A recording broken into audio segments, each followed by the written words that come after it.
续来讲，这个日本甲含川的核处理水排入去大海。台北市议员徐卡心来压料，讲日昨的行政院会，原定会是当面甲院长陈建仁来讲实话，讲目前咱针对川的检测能力无够。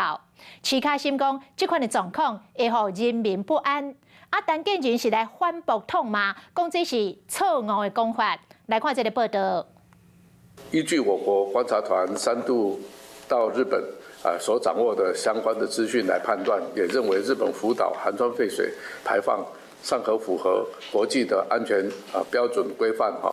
昨日行政院会院长陈建仁指示，因应日本福岛川的废水，爱伫公开透明的资讯平台科学化的方式说明各项检测，爱国评估结果。不过，即卖议员徐卡心讲，原定会伫会议中承认讲，咱国对川的检测能力。 爱个讨论。行政院长在会中有询问我们目前的检测能力，那结果呢？原能会告诉我们说呢，我们没有太多检测川的能力，所以我们现在只能以检测色为主。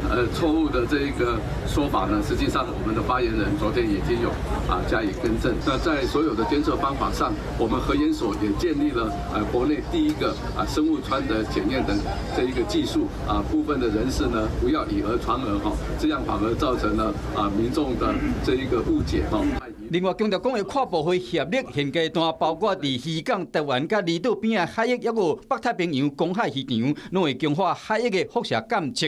伫行政院官网冒川放射性含量的分析申请书，民众卖使送建本去检测。 外面的政治人物要做任何的指控，我也希望他们能够提出相关的证据。到底我们检测相关川的能力是如何？我觉得不管是国科会或者是行政院，都应该给国人一个清楚明白的交代，而不是只是想要以拖代变、蒙混过关。 由于即马更加引起部分的民众收钱伫买盐，台中更加因为安尼加强水产品的抽查甲检验，为上到下有真侪精进的作为，就希望讲咱乡亲会当安心。